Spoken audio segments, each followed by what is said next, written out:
Hey guys, happy holidays, and I hope you've tucked into some really great holiday meals so far. Maybe you're even at the dessert part, the sweet part, or even like a cookie exchange part. And we know at least New Jeans Mama trying to exchange them cookies, but like without a receipt, going to the wrong store. I mean, these girls just think that they can go along with their mama to the mall and just exchange whatever they want when we know their transaction history, or at least ADOR and HYBE know their transaction history. And yes, this is the holidays, and I thought that we would have a break from all of this New Jeans mess. But during the holidays, we must be joyous, not malicious. But sometimes we find the joy in exposing people being malicious.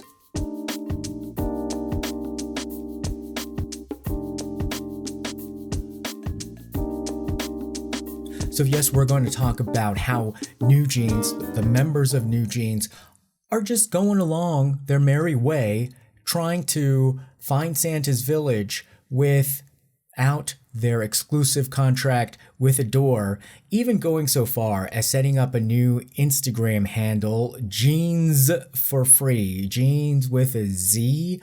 They think they can Z Cavalry their way to get a new pair. But why is it jeans for free? Like, girls, who's going to buy your merch if you're just going to be giving it away? And it looks like they definitely are prancing around their merry way. And yes, during the holidays, we go visit our family, and it does seem as if they went to go visit their New Jeans auntie. Yes, it was pre-recorded, but they did do a special holiday interview with Kim Hyun-jung's new show, which is a very popular radio show on CBS in Korea. And CBS in Korea is not CBS in America. It's Christian Broadcasting Service or System. And it is generally a Christian network, but I ain't never heard a prayer on this new show. And we have talked about her in the past, the host of this show, because she's a great journalist and she's done a lot of great work. But in the whole Min Hee-jin situation, it looks like she has to play the game, pay the piper, or she might be friends and a real auntie. Because if we remember from the first press conference that New Jeans Mama Min Hee-jin did with her blue hat and her green striped sweater, she did only one interview after her whole press conference. She immediately went over to CBS, didn't even change her outfit, didn't even seem like she found a brush in the car, and went on her show, this woman's show. And this woman is now using her Christmas platform on a Christian network to invite the New Jeans members for a special Christmas episode. Oh, they were kikiing it up, they were crying, they were singing, they were laughing, they were just talking about what it means to be an artist in the K-pop industry. It would be almost as if this lady did a kikiing interview with President Yoon Suk-yeol after he declared martial law and did a Christmas special, and even invited his wife and talked about, their favorite Christmas cookie recipes. It is so tone deaf. The New Jeans girls, especially as part of the media industry, are really shaking things up and destabilizing the entire industry. And not only that, they are in violation of their contract. They are literally prancing around being criminals. Maybe it won't count in the criminal category, but definitely in the civil category, and definitely destabilizing the entire K-pop industry. And now we are even hearing the startup community, people who are seeking investments, because this is essentially in the same category, but outside of music. A K-pop group investing in a girl group is sort of like investing in a startup. They're saying that like the same kind of contract law will apply, and if these girls get away with what they're trying to do, it's just going to destabilize the entire country and start making that Korea discount go down even more. Okay, yes, we all love a discount, we all love a sale, but when we use the term Korea discount, it's essentially the stock market is discounted at a price that most people think it shouldn't be. However, there's factors that they like to blame North Korea as the first reason, but really it's the reason of corporate governance and literally like corruption that ruins the investability, how much you can trust investing. And so Korea in general, in the eyes of outside investors, has a discount attached to it because you can't always depend on the law working. You can't always depend on people not being corrupt, but it is, so it's kind of like in that middle ground, you know, it's if people hate using these terms, third world, first world, I think it's very insulting and I understand. But I would say Korea is sort of like second world. I mean, if you have to put a thing on it. So that's why you kind of sometimes think it's second world, but it's literally has like first world, you know, things. It's the average. So you're going to see really amazing world-class things and you're going to see some really like, oh, dang, we thought that was just not supposed to be showing up in Korea, but it does. So anyhow, that's the Korea discount. And oh man, they were having a big sale at this new show with those cookies. So they split this Christmas special up in two parts. Remember, this is a Christian broadcasting station. So Christmas is a big deal. Christmas means something. So whoever you have on your show means something. And she decided that the host, the producers, this radio station in general is holding hands with New Jeans mama, and this woman looked like their auntie for sure. They were, you know, in front of like the Christmas decorations and just like, you know, singing along, and they did a mini concert with the 5 girls, and she even went along with not calling them New Jeans so that they can be in compliance with, or semi-compliance of not outright violating their exclusive contract with ADOR, but referring to them as their names, Minji, Hanni, Danielle, Hedin, and Hain. And so she made a conscious choice to bring them on, play along with their strategy of not using the New Jeans moniker. And they opened by singing Silent Night, you know, the Christmas Carol. I think after they were done, it was a lot of silent clapping, but it was a, you know, valiant attempt. Hanni brought out her guitar and she was doing her like songstress thing. Danielle sang her little Christmas ditty as well and trying to be like Britney Spears or something. And they were talking about, oh, we do Secret Santa, or, oh, you know, talking like they did ignore the big elephant in the room. Like they're just laughing defiantly, you know, on God's day, in the face of God. Totally off base for this show, but I'm not surprised now because this is the second, you know, piece of evidence that there is some sort of affinity towards a Min Hee-jin or her crew or her marketing company. The way I can kind of see it, if she's not personal friends with that cadre, that she's playing the game and she's appeasing these media gatekeepers, these PR people, so that she can continue to have the best guests on her show.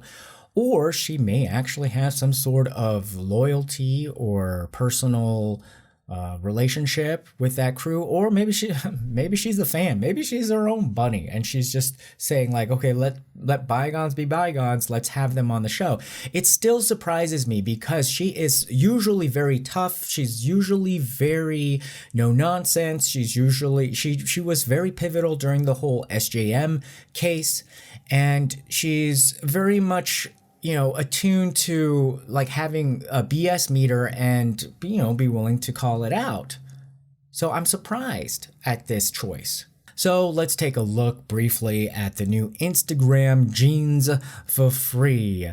And the girls, they're just posting content. They're just saying like, hey, this really is our new Instagram, because there's a lot of Instagram accounts out there and sometimes they pretend to be the celebrity, but they're like, no, this is really ours. So they're making it very clear. They're not sidestepping this at all. The audacity of this. They even posted their Vogue covers and songs and just like, singing and even promoting their Vogue pictorial cover, next to a construction site. I mean, come on, girls, go back to ADOR. Not that construction site realness it doesn't have its own charms, but I mean, come on. So ADOR did respond. They're saying like, oh, well, you're not supposed to do this. They said New Jeans has a platform created to communicate with fans and official SNS accounts on Instagram and X, and we expect New Jeans members to communicate to fans through these official channels as before, and all accounts other than New Jeans official accounts were opened without prior consultation. So they're just doing it without even talking to ADOR. At least New Jeans is consistent in their message. They're saying like, we're done with you. Bye-bye, gone. Although there's going to be a big fat bill probably sent over, but they're saying that it's gone. We're going to do our own, Instagram as well.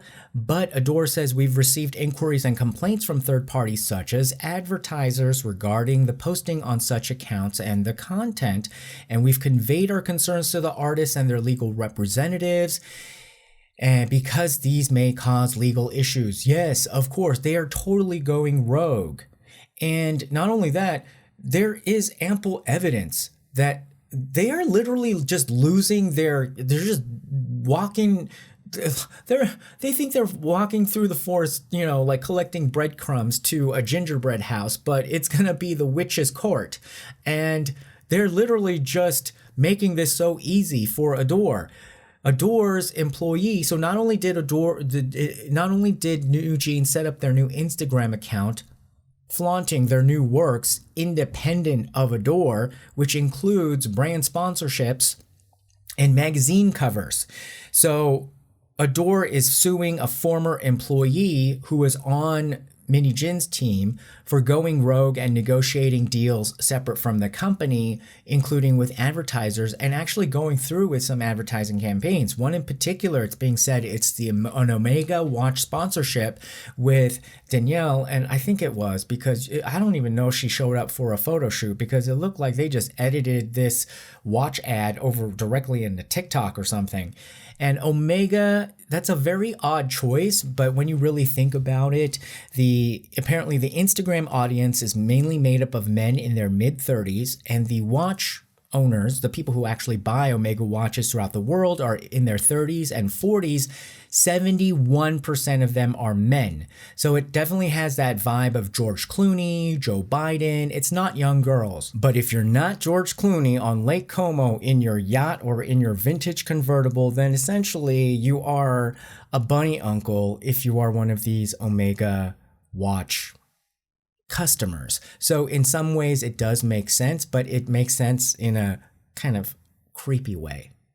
Omega is a brand underneath the entire Swatch empire, and if New Jeans comes to its senses, goes back to ADOR, and ADOR negotiates, maybe Swatch would be a much better fit for the girls and less creepy. It's cute, it's plastic, it has decent movement, you can hear through the auto tune. I mean, you could hear the second hand ticking on the watch. And it certainly ain't for free, but it feels a little bit disposable when you get sick of them. So ADOR put this employee who negotiated these advertising deals, including Omega, on administrative leave, and they demanded that this employee return company assets, including a laptop, but they found that this laptop had been deleted, erased, formatted to the point of becoming irrecoverable. So they knew how to cover their tracks.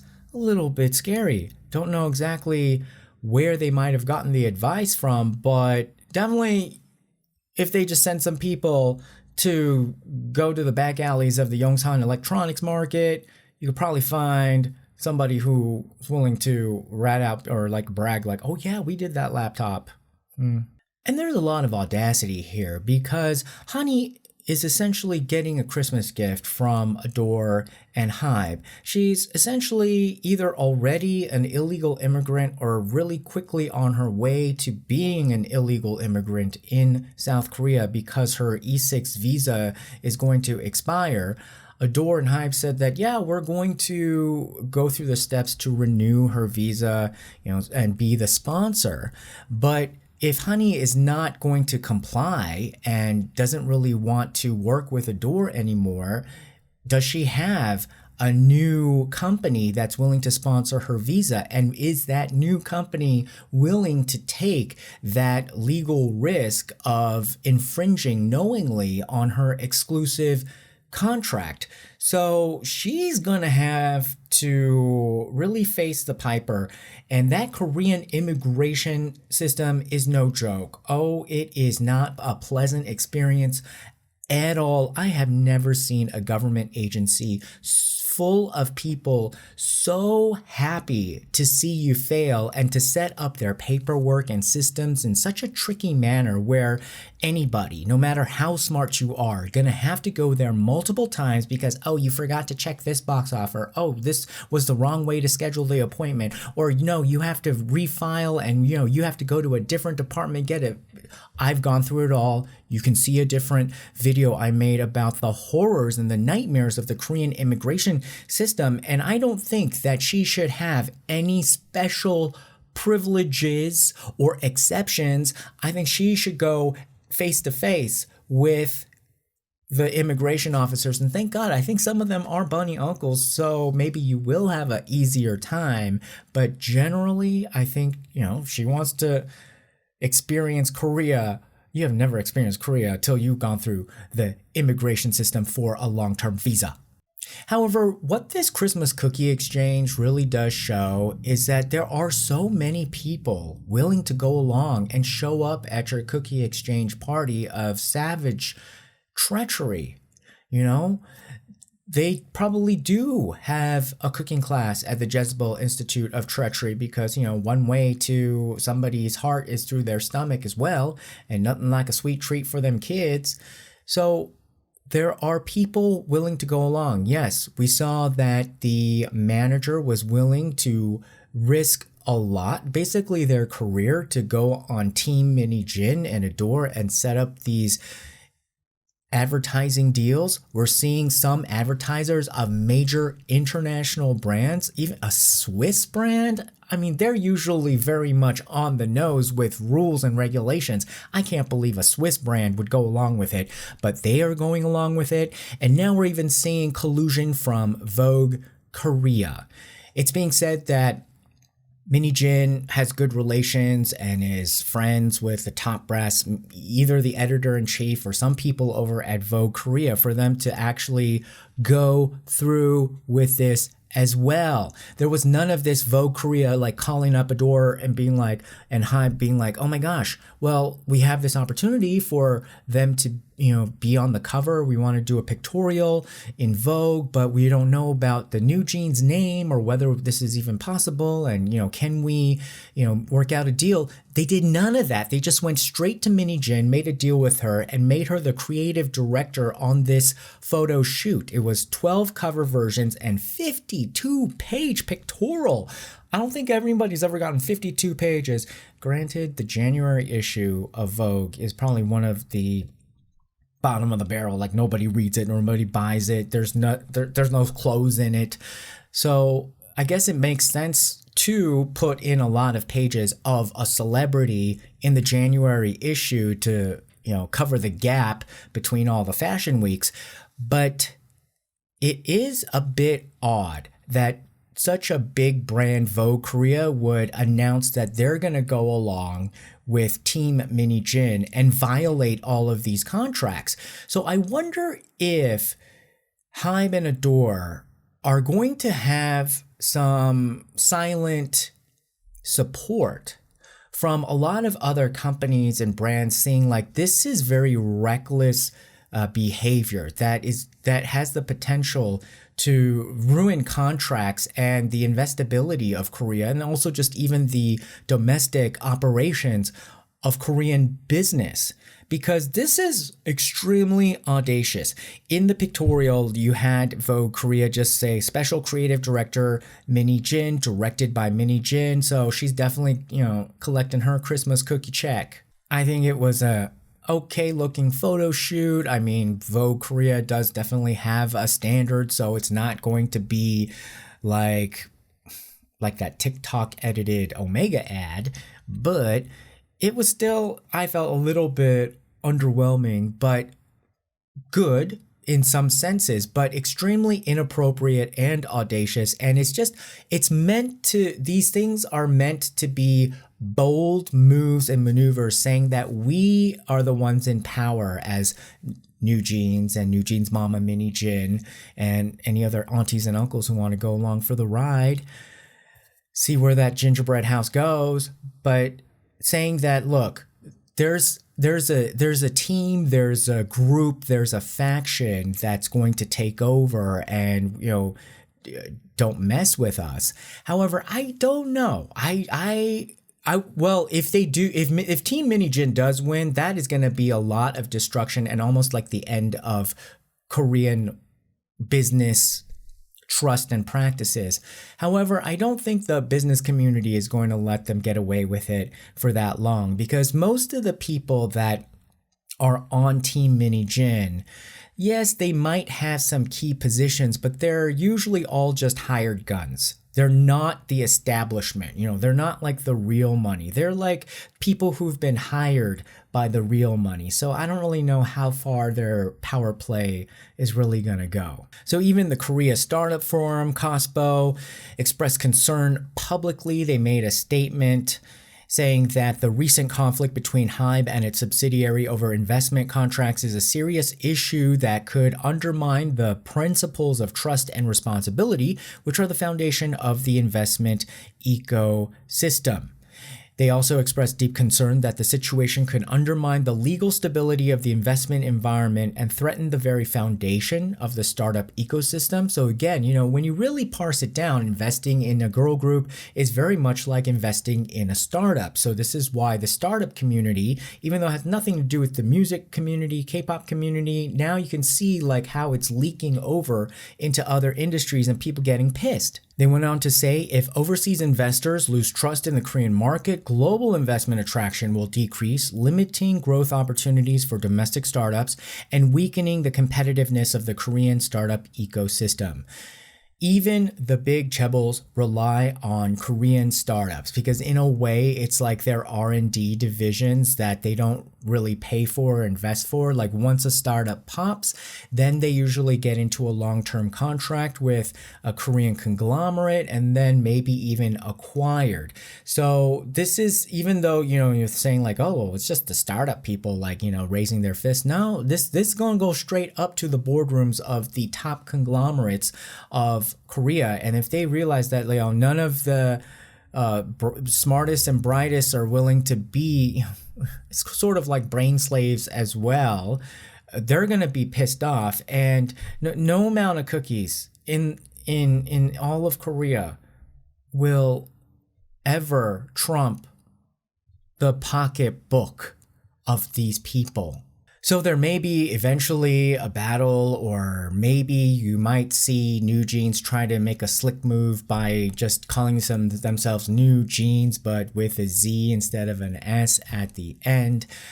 But those things take a while to play out, and it doesn't look very good actually for Min Hee-jin and New Jeans. I don't know if she's not paying her bills or she's trying to pay her legal bills and Christmas cookies, because this doesn't seem like a very smart maneuver. It almost seems like they are handing HYBE and ADOR a Christmas gift of literally just example after example after example with public receipts of them violating their contract and making it very easy for the judge to rule that, hey, New Jeans, you need to pay a ton of penalties, essentially to the amount of hundreds of millions of dollars, which would end their careers immediately. So what do you guys think about this attempt to exchange cookies on Christmas Day, showing up to a Christian radio station, even laughing in the face of everybody who has been betrayed? You know, the great betrayer wasn't Jesus. So I don't know why they went on CBS. Maybe they should have went to JBS or, Jezebel broadcasting system. But to each their own. Love to know what you guys think. Put your comments below. Remember to like, share, and subscribe. We'll see you again next time. Bye-bye.